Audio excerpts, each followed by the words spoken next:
time for another Elsie's Little Pickles, the pickle pod for the people. Preparing pickle pod. Sad news. Whoa. Sorry. That's Had to do it. That's all right. Had to get it out. I feel like lately we've been in the news, unfortunately. We've had to do a lot of sad news. And the one that I'm bringing to it right now, because we haven't discussed this one, and it's somebody that's near and dear to me, is Maggie Smith. Most people know Maggie as McGonagall from the Harry Potter series, but she's also done just endless projects in her life. Downton Abbey. Played Wendy Darling in Hook. Yeah. And there was also the Budapest Hotel or whatever, the Greatest Budapest Hotel? Something like that. Yeah, I forget that one. It was great. I just can't remember the name of it off the top of my head. So for me, the big loss is Maggie Smith, unfortunately. Rest in peace. Yes. Sweet, sweet Maggie. And of course, John Amos, who was the father on Good Times. Yeah, a lot of people forget. He was in Die Hard 2. He played a bit of a badass in Die Hard 2. He was always a badass, though. Yeah, he's a big guy. He used to play football. Yeah, he's a badass. But he will always be Mr. McDowell to me. See, to me, he's always from good. He's always the dad from Good Times for me. Oh, yeah. But yes, I agree. That's where I first saw him. But his most endearing role to me was Mr. McDowell. Yeah, that was a pretty endearing. And it was interesting to see how he played off of Eddie Murphy. Yes. Which I think he did brilliantly. I mean, Eddie's a fucking force of nature. And for somebody to be able to play off of him and play the serious role, play the straight man, that's pretty impressive. So, also interesting to note is that the set for McDowell's, the McDonald's ripoff in the movie, is they had rented a fast food place that was changing, I think they were redesigning it, like updating a Wendy's, technically. I think that was the story of it, but they had put up the sign out front for filming, and McDonald's reps came in thinking that it was a real restaurant, and we're starting to raise some hell. Oh, no kidding. John Amos launched into the describing the difference, his lines, how, McDonald's has the golden arches, we have the golden arcs. That whole thing. McDonald's has the Big Mac, we have the Big Mick. And the reps started cracking up once they realized it wasn't real. Yeah. And in fact, sent them an operating thing for a manual for McDonald's, and they used it as a prop in the film where he is caught reading their secrets and quickly closes the book. Yeah. That was actually a gift from McDonald's. Fucking classic. You know that those fucking reps, they were all lawyered up and just ready to bring the fucking thunder, and they're like, oh, it's a movie. Okay, it's just silliness. He's got his own money. And when I say he's got his own money, he's got his own fucking money. It's such a great movie. Such a great movie. It is. It's a great movie. And then introduced the world to Samuel L. Jackson. This is true. Because that was one of his earlier movies, wasn't it? Yeah, I think it's his first. Really? Like actual movie. Yeah. Wow. He plays the robber. Get your motherfucking cash into my motherfucking bag now. Oh, man. All right. R.I.P., my friend. R.I.P. And isn't it a little weird? Doesn't it seem in the last 2 weeks a lot of celebrities have died? Yeah. Or like more so than usual. Or gotten in really Pete bad Rose shape. Died. Oh, Pete Rose died? Which is weird because I swear he died 10 years ago. I thought so too.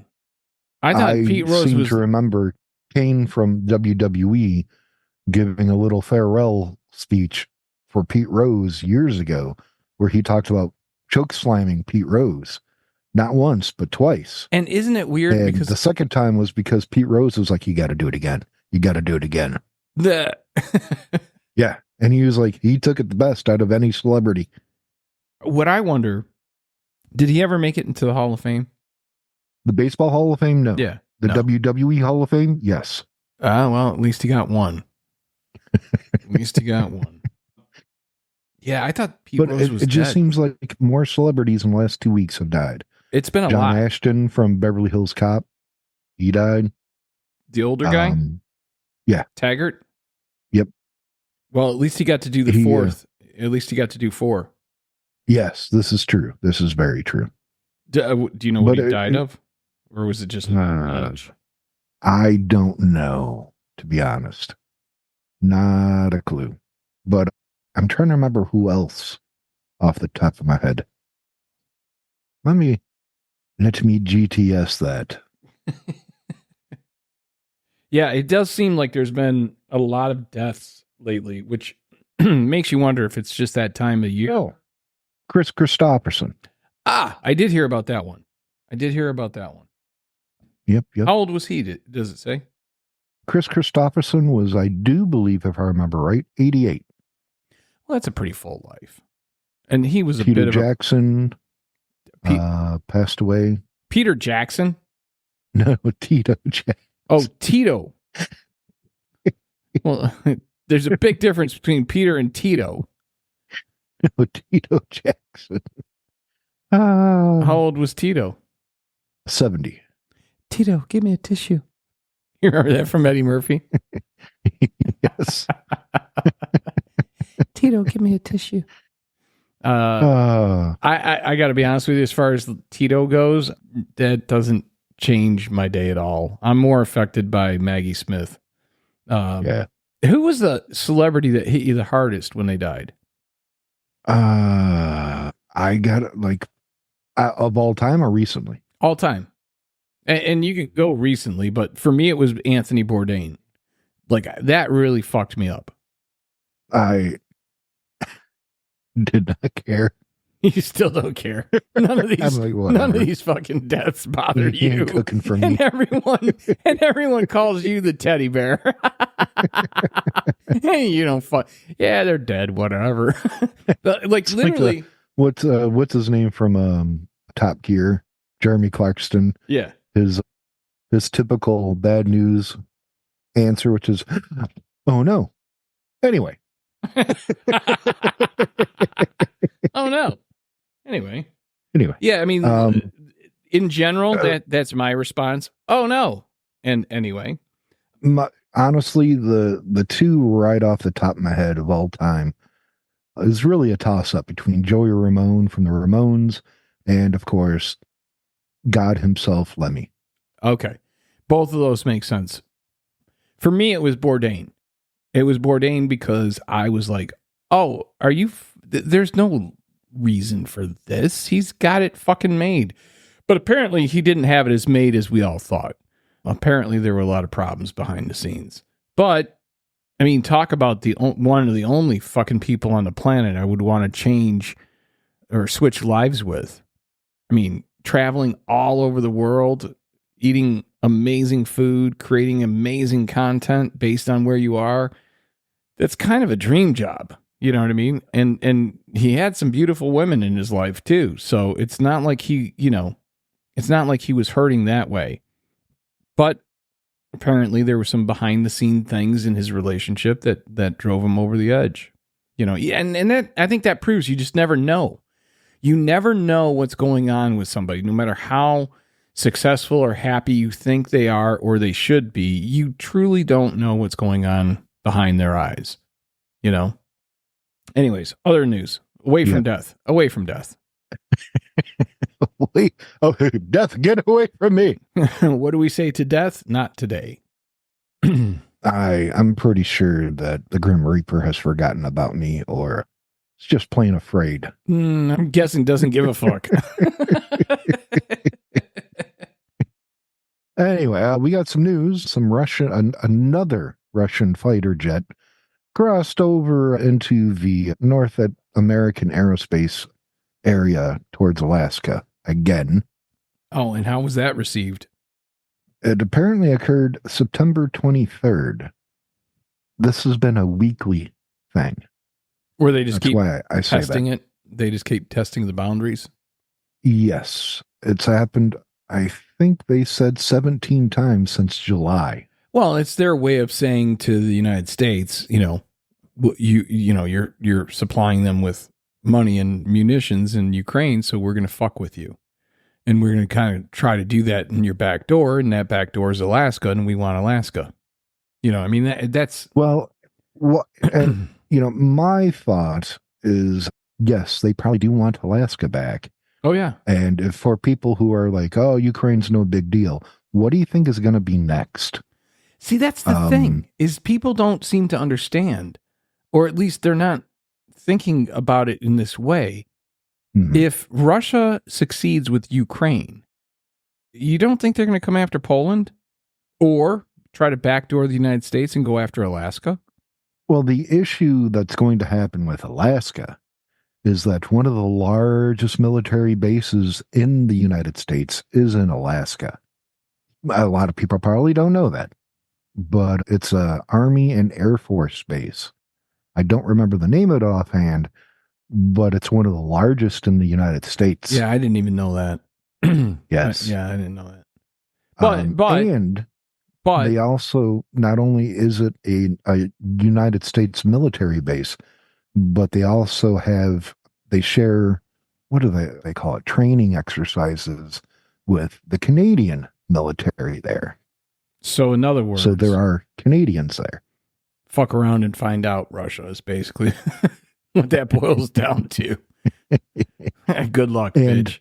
Coupled with that news, first off, Saudi Arabia has now decided to fuck with Russia. I don't know if you heard this. I didn't. But I've been so focused on political news in the United States that my bandwidth even what's going on with Israel and Gaza and Lebanon and Iran, I mean, it seems like that's turning into a colossal fucking mess and is going to get worse, So I haven't even had really the opportunity to try to understand the dynamics of what's going on there. So when it comes to this other stuff, Saudi Arabia, forget it, totally off the radar on it. So hit me. Well, what are the three largest oil producers in the world? Saudi Arabia. Saudi Arabia, yes. Russia and the United States. Yep. And Saudi Arabia has decided to double their production. To how much oil they produce per day. To drive down the prices so that Russia doesn't have the same amount. Because Saudi Arabia has the largest reserves, don't they? And then it's Russia, then the United States. I do believe so. Russia does not have as much oil as the United States, and twice that is Saudi Arabia. And Saudi Arabia is going to, like I said, ramp up production, daily production, which will drive down the price of gasoline, even in the United States, which is good news for us. Bad news for Russia, because they basically produce it for their military and for exporting, because they really need money. Oh, yeah. The Western sanctions on Russia, they're looking to cripple Russia. It would be interesting if Saudi Arabia was really the linchpin in all of this. You know what I mean? Just based on the resources and how they manipulate the price of resources. Like that would actually be and I'm sure that this happened during other wars, that there were other countries that were kind of like peripheral as far as like the war effort went, but were definitive leaders when it came to how they imposed sanctions or how they manipulated the economy. That would seem like that would actually be obvious, that you would have some of these, smaller countries. Because Saudi Arabia, I mean, yeah, they're powerful, but they're small in comparison, specifically to Russia. Yes. I don't even know if it came down to it when it comes down to like, the military. Where does Saudi, do you even know like where they fall? Because I know like United States is number one when it comes to military. I think China's number two, maybe fighting with Russia for the number 2 spot. And then you get into like your North Koreas and so on and so forth. But really, when you're going down the list, out of the top, I think 10 or 11 U.S. militaries, or the top 10 or 11 militaries in the world, 9 out of them are allies with us. So like France, England, I think to a lesser degree, India.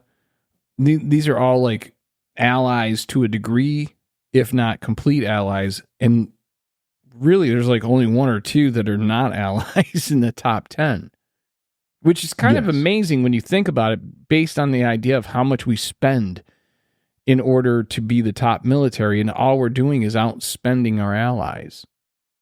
Doesn't that catch you a little off guard, you know? Well, I will say that they're on a numbering, 1 through 145 military strength. They are at 23. Saudi Arabia is 23. Yes. And guess what? They bought all their weapons probably from us. That would be my guess. They're off the top of my head. I know that they are not a part of NATO.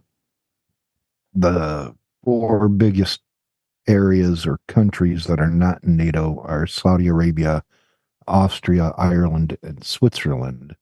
Ireland's not part of NATO? Really? Yeah. Yeah. Well, wait a minute, though. Hold on. Doesn't it? They're considered neutral. However, Switzerland has been talking about joining NATO. Finland just joined. Saudi Arabia has been talking about joining NATO, but they are considered an ally of the U.S. But back up. Yeah, well, no, I knew that Saudi Arabia was considered an ally, at least currently. But I guess my question is, wouldn't Ireland fall under the United Kingdom, which is a part of NATO? The UK is part of NATO. However, there are basically Dublin, that area is a part of the, what do they call it? The Republic. That is a part of the UK, but there's a section that is not. Well, isn't it? Yeah, isn't that Northern Ireland? I thought that was Northern Ireland, not Dublin. It could be. I could have it backwards. I'm not perfect. But you're damn close. Look at you, baby. You're damn close. Let's see. Just because I am all interested. You clickety-clack, clickety-clack. I think that is actually an interesting question, though, because of the fact it would seem like anything that was part of the UK would be part of NATO and would just be listed as such. And you know what else is interesting? Have you paid attention? Northern Ireland is a part of the UK, which is actually a very small part of Ireland. But Dublin is not in Northern Ireland. It's the Republic of Ireland. It is called the Republic of Ireland. Okay. All right. That makes sense. That is the area that just wants to, share a pint with you. You get out of hand, they're going to have some fisticuffs. Yeah, it's good. But that is part of the area that's where all the fishermen came when Russia was going to do their Navy exercises out in the water. And Ireland was like, yeah, no, we're going to send out our fishing boats as usual, and caused a huge disruption in the military by exercise. Literally partying and drinking in the middle of Russia's exercises. See, though, that's Irish. I mean, that's Irish through and through. Oh, you're coming to fuck up my backyard? You think so, do you? Grab a 5th of Jameson. Let's go. Grab a pint of Guinness. Let's go. Yeah, they don't, they're just not, I don't, at least my feeling is that the Irish people are not willing to take much shit from anyone. And if you look at like all the immigrants that have streamed into England and Ireland, specifically those two, the way that they're handled in each is way, way different. You see a bunch of like clearly not from around here people picking a fight with clearly from around here people. And it is amazing. So I saw this video where, and I don't know what the ethnic background was of the people that were causing the problem, but they were causing the problem. And then they picked on this Irish kid, and there was like, I don't know, 4 or 5 of these people, and they started beating the shit out of the Irish kid, and the Irish kid got away, went around the corner, and you see the time lapse, right? And it's like just a couple of minutes later, comes back around with like fucking 10, 12 Irish dudes, and they beat the living fuck out of these immigrants. I mean, I shouldn't laugh. But the fact of the matter was, in the video, they were clearly the troublemakers. And I get it. You're coming from a rough place and you're trying to settle in, and maybe there were some words that were spoken beforehand or whatever, but all the video showed was these immigrant kids pounding the fuck out of this Irish kid. The kid takes it, gets up, gets away, comes back around the corner, and he's like, "We ain't done. We ain't done yet." And I could identify with that so much, because that was like so me growing up, that especially in my teenage years. It was like, yeah, you might beat me up in a fucking fist fight, but I'm coming back tomorrow with a fucking iron pipe. So it made a lot of sense to me, and I had a little bit of my Irish pride in that moment. Anyways, next news story. Also, in other news, but along the same lines, France has not ruled out sending troops into Ukraine. Really? They're apparently talking about it right now, because they do have troops in Ukraine. They're training Ukraine military on using their equipment, but there's chatter that they're talking about sending 100,000 troops into Ukraine. See, I think that we're getting to that point where it's almost on the brink of a world war, you know, and it will be the first country that is an ally of ours that dips their toes in that will essentially, in my opinion, create the environment where that happens.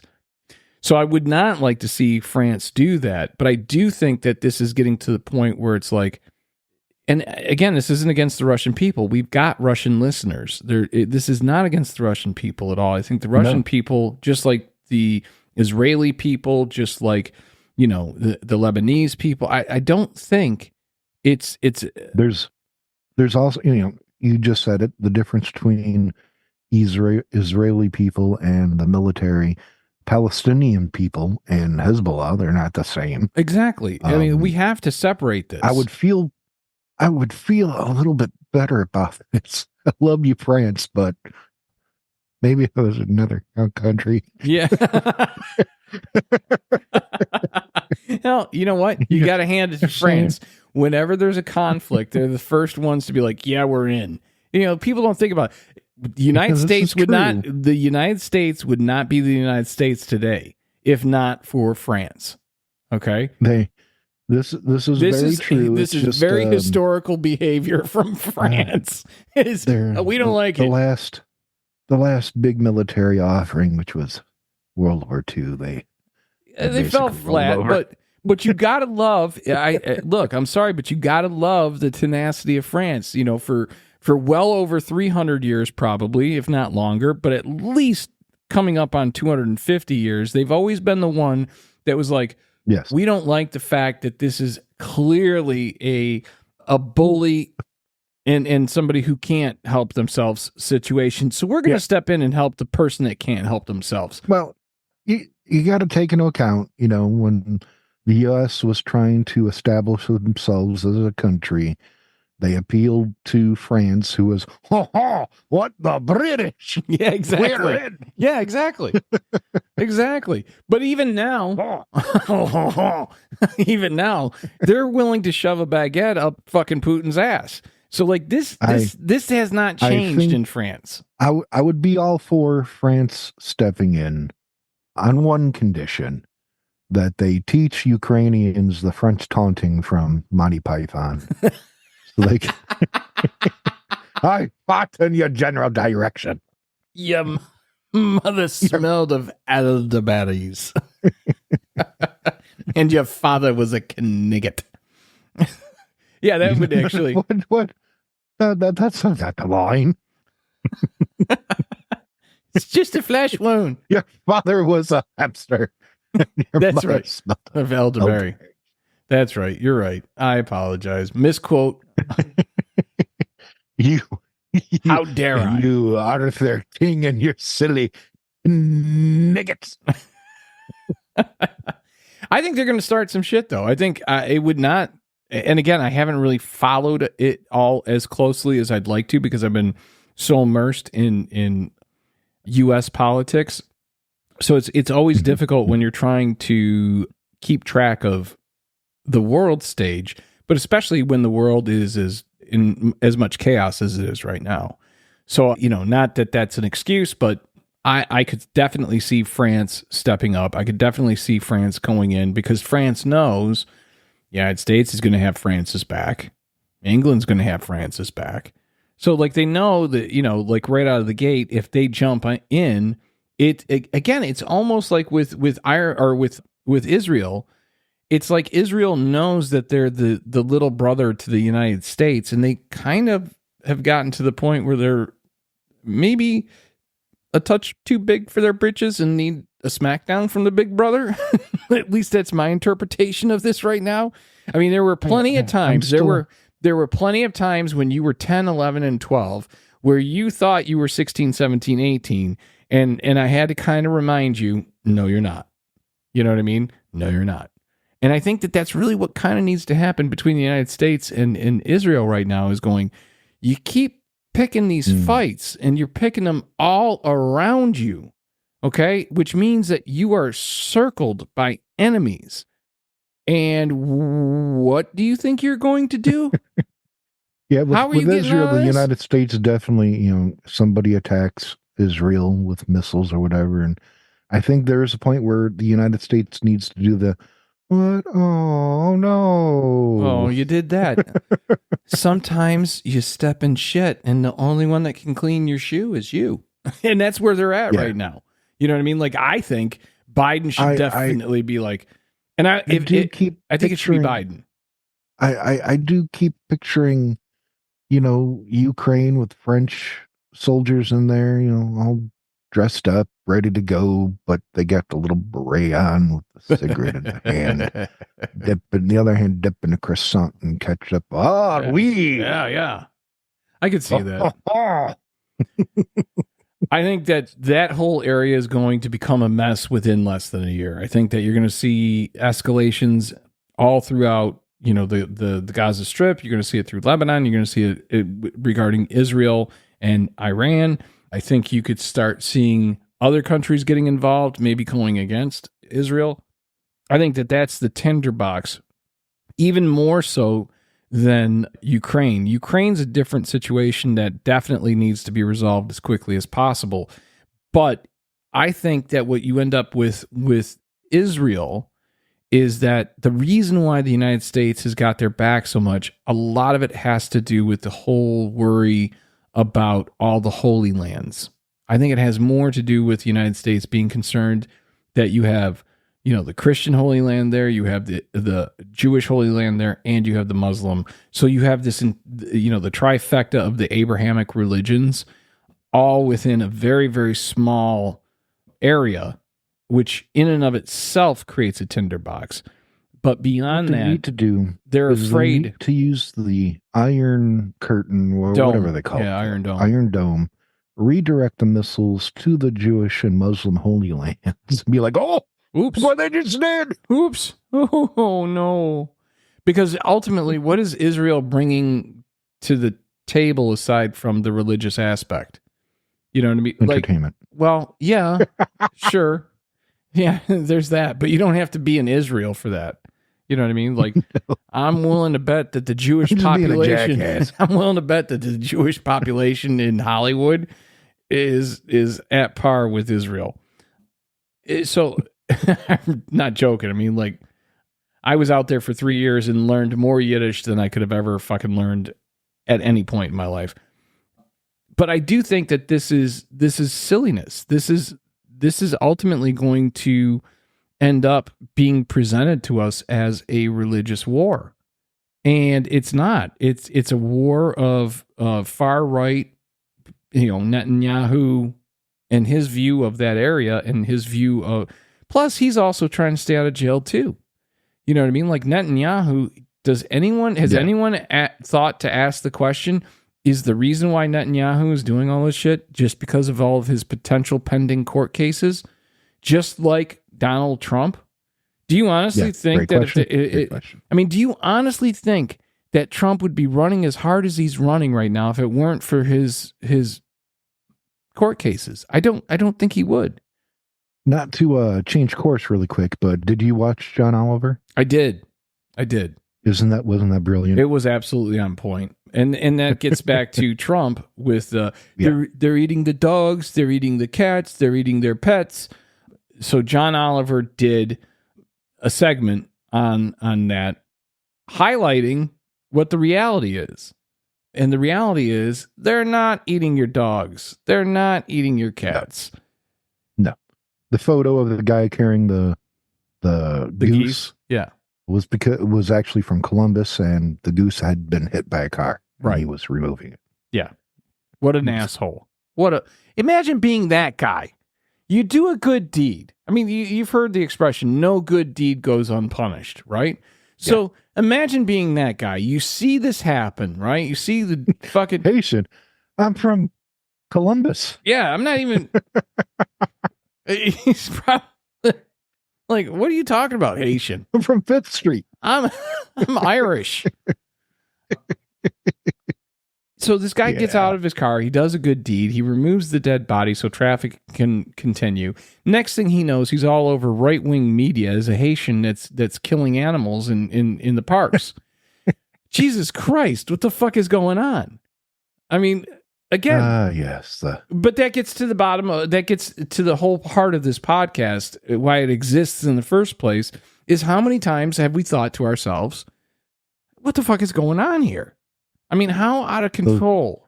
Those poor people from Haiti. Yeah. Haiti. He couldn't even, J.D. Vance couldn't even say Haiti. He couldn't say Haitians. He had to say from Haiti. What's a first class ticket? How much does that cost to Haiti? Yeah. I dare you to say that to an airline worker. Yeah, they would fucking laugh you out. They would laugh you out. To Haiti? Anyway. I think that well, hold on. Let's get back to Haiti real quick. Because I think that that's something that how do you get to Haiti? Practice. It's just like Carnegie Hall. How do you get to Carnegie Hall? Practice. I playfully call Canada Canada. Right, but that's just to mess with different. Other people. Yeah. He actually believed that was what it was called. And I think that should be a disqualifier for a fucking VP. I'm sorry, I do. I think if you don't know that it's not Haiti, it's Haiti, maybe you don't have, the knowledge of how the world is laid out really figured out yet. And not to say that I do, but I'm not running for VP. What was the hate group that showed up in Springfield and threatened the city council? What are they called? Blood Tribe? It was a motorcycle gang. No, it wasn't a motorcycle gang. They're just a hate group. Oh, I don't know. They had the black with the red. I thought they're trying to look all cute.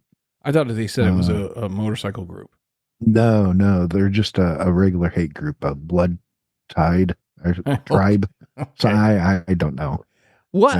All right, so whatever your fucking name is, let me just say, the pretty little guy with the red dress-up shirt and the little suit and tie threatening the city council, why don't you meet me sometime in a back alley? I'll show you what tough is. Seriously. Get a hold of me. I'll be glad to whoop your ass. I will rip your arms off and slap you like the bitch you are. And the fucking thing of it is that everyone thinks that's listening that you're just boasting right now, but that's not the case. Oh, that's real. That's a real fucking threaten someone that'll fucking take you up on it. Yeah, and be able to. That's the other thing. Like, this is obviously an audio podcast, so people don't necessarily know what we look like or how big or small we are.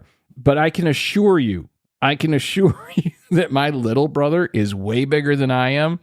Maybe not as mean. And I may be your little brother, but let me tell you, I bet that dude is half my age.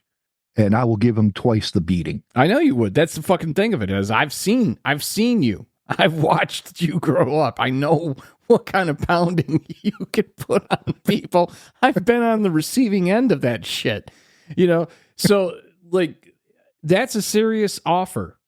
I dare that motherfucker to come on out. I'm not kidding. I would love to see that motherfucker step toe to toe with you, because you would mop the fucking ground with him. I will slap him so hard. I'm not going to punch him.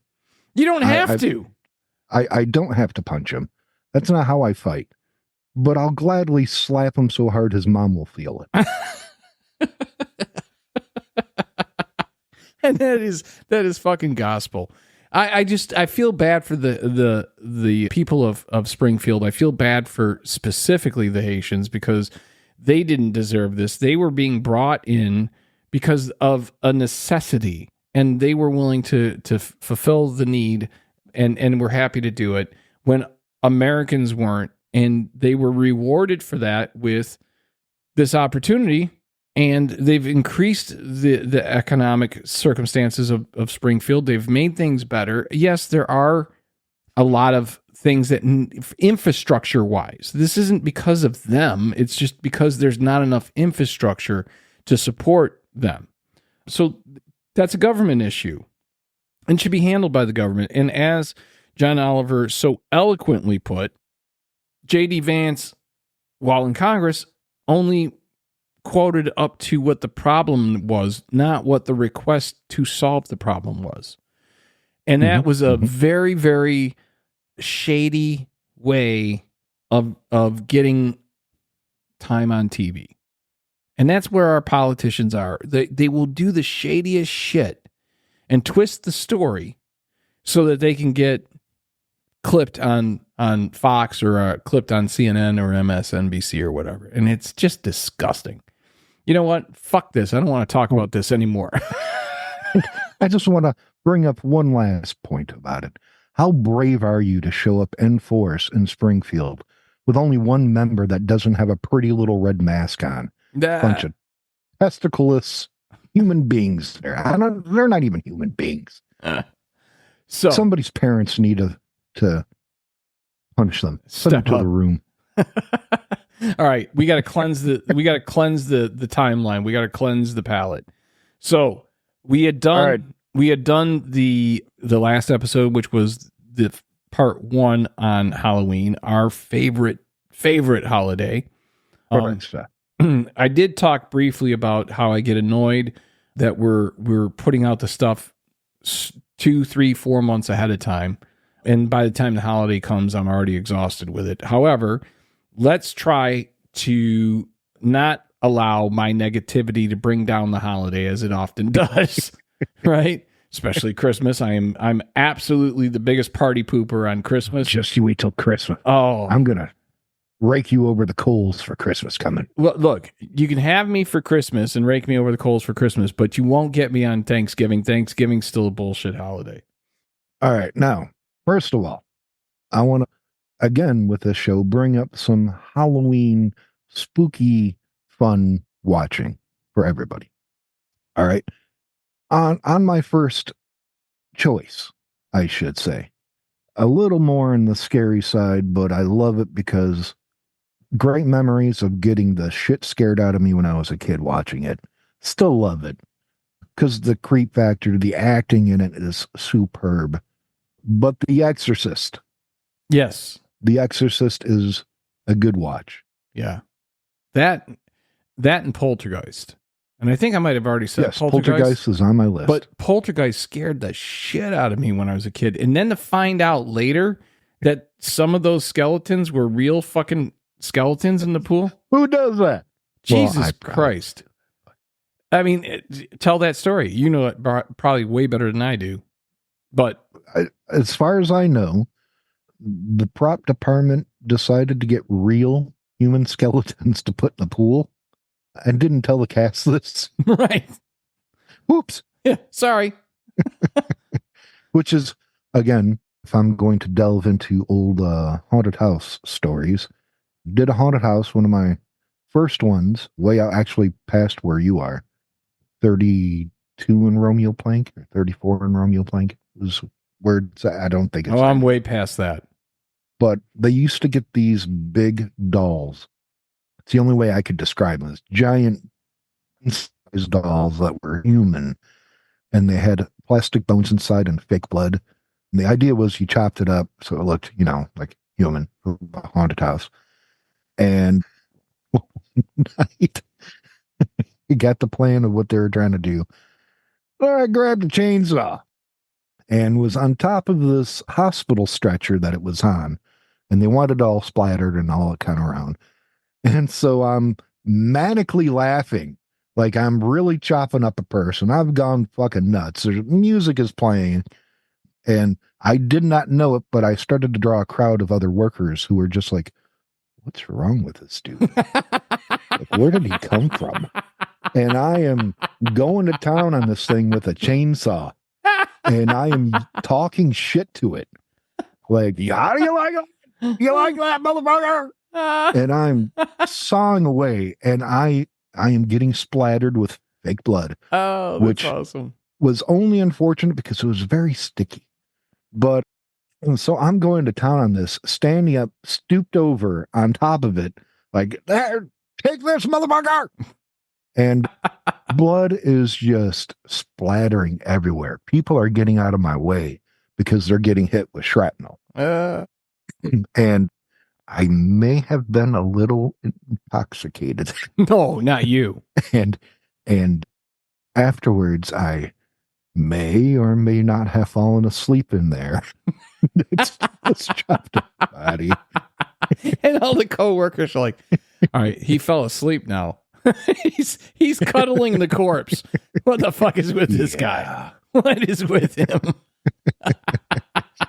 I'm a little weird, folks. Oh, that is awesome. But to go further on the list, outside of the scary fun, I have to put on one of my favorite. I have to watch it every year, and it is The Legend of the Headless Horseman, Ichabod Crane, the Disney classic. I still love it. I don't care what anyone thinks. That's not the Johnny Depp one, though, is it? Or no, this is the cartoon. The cartoon. Disney. Oh, that was actually a little scary. Singing. I love that. That was a little, that was a great cartoon, but it was just creepy enough to where it wasn't like scary, but it was just like a little scary. Just a little bit. Just when enough. You're a kid. You know what I mean? But yeah, it exactly. gets me in a fun mood.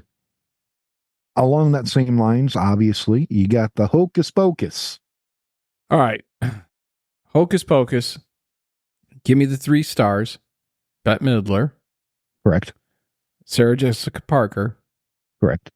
Probably the hottest she's ever looked at. That's where I was going. That's exactly where I was going. And then you had Kathy Najimy, right? Yes. Okay. Yes.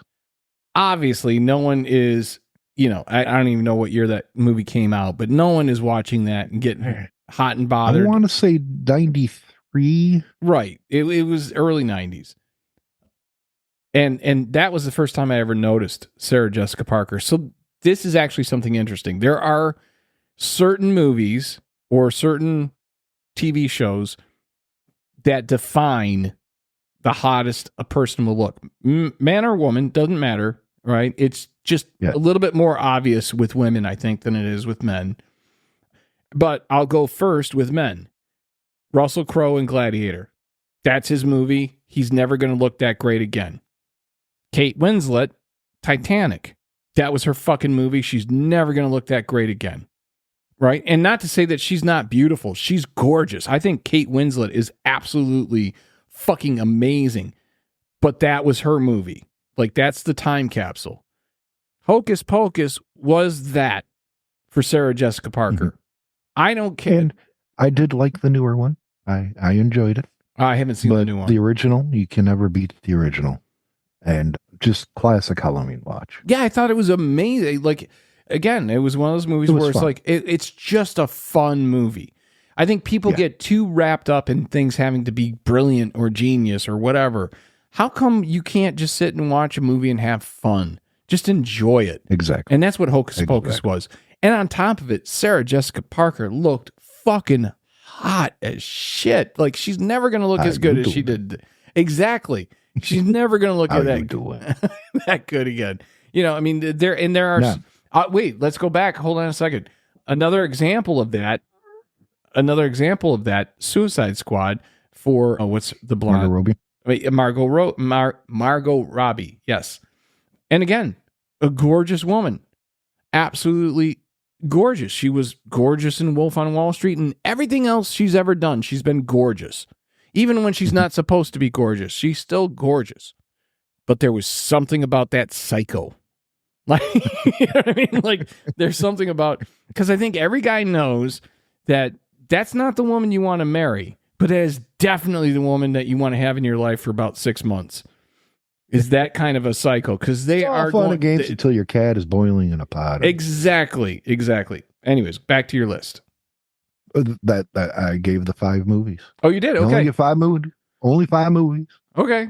The Exorcist, The Poltergeist, Legend of Sleepy Hollow, Hocus Pocus. Oh, is that 4? That's 4. That's what I thought. It is only 4. Well, then I'm going to have to throw in there the Ghostbusters. How can you not? Great Halloween movie. Again, anyone... We came, we saw, we kicked its ass. I mean, there were... And really, how many of those lines did Murray do that were just improv? Yeah, like absolutely. The vast majority.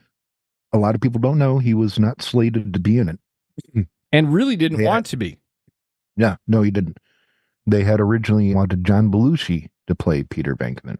Right. But he had passed. They designed Slimer to be like John Belushi. And Bill Murray showed up and saved the day. Which is not really surprising when you consider the relationship between Dan Aykroyd and Belushi. It's obvious that Aykroyd would be fighting to have Belushi in there. But if I'm not mistaken, it was... drawing blank on a name. Part did he play? Not Venkman. Spengler? Spengler. That would be... oh, gosh. I just had his name in my head. Starts with an R. Harold Ramis. Harold Ramis, thank you. Ramis was really kind of it was both him and Aykroyd that were driving this project. But it was... And then Ivan Reitman stepped in to help them get it finished. Right. And if I'm not mistaken, it was either Ivan Reitman or Harold Ramis. It definitely was not, from my recollection, Aykroyd. But I think it was Ivan Reitman that got him to do it. I think so. And I don't know what the connection was. There was some sort of connection between him and Reitman that for their relationship. Well, I if I remember right, Harold Ramis used to help write stuff for Mad Magazine. Okay. The National Lampoons type stuff. Okay. If I'm not mistaken. So there might have been a connection there. Yeah. Harold Ramis behind the scenes has got his fingers in so many movies, so many things that to really go back in his history, it's really amazing. Ramis doesn't get enough credit. I mean, you're going all the way back to Animal House, which is again the reason why I say I think it was Reitman. Caddyshack. Yeah, I think it was Reitman, but not Ramis. Stripes. Again, I think it was... And little tidbit here, Back to School would not have been made without the help of Harold Ramis, who rewrote it. Decided that the part that Rodney Dangerfield plays should not be a younger guy, but an older guy and rich, because they wanted him to be poor. And Harold Ramis was like, no, can't be done. No one's going to be interested. No one has interest in a poor guy going back to college being ridiculous. It has to be a rich guy who just does not give a shit. Yeah, that totally makes sense. All right, so as we're wrapping up here, I got a question for you. Okay. I got a question for you. Hit me. This is going to be the first of a couple of questions throughout the next couple of weeks. You have 24 hours to prepare. What do you do if you know that in 24 hours, Jason from Friday the 13th is coming after you? How do you prepare? What do you do? You know, I'm going to do... See, that's the thing is we've seen him killed so many times, or thought we did, right? Mm-hmm. Mm-hmm. But I'm going to go for as much severing as possible. So I'm going for how you going to sever? I'm going for as many very large and sharp objects. So as an example, I've got a bunch of trees that line my driveway. I'm going to go full Ewok, if you follow me.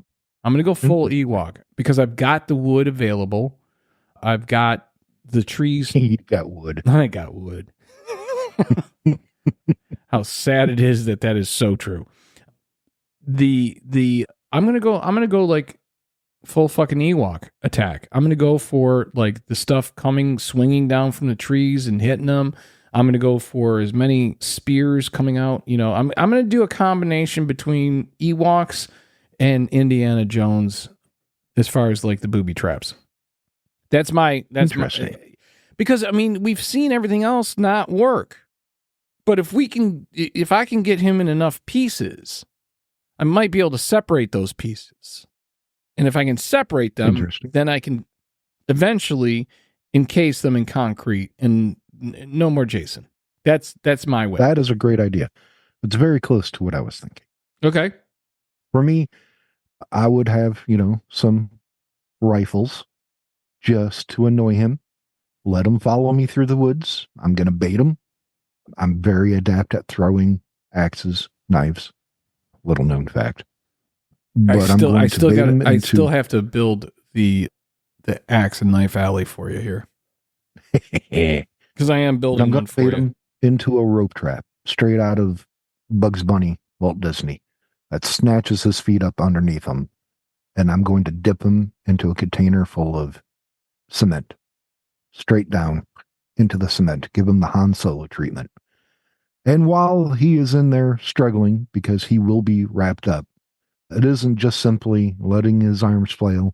He's going to get a steel bolo that goes around him so he can't move his arms, dip him into that cement, and then I'm going to hit that box of cement with fire extinguishers because it'll get cold really quick and start to freeze quick, and then dump him onto the back of a pickup truck, take him over to a cement crusher, grind that motherfucker up.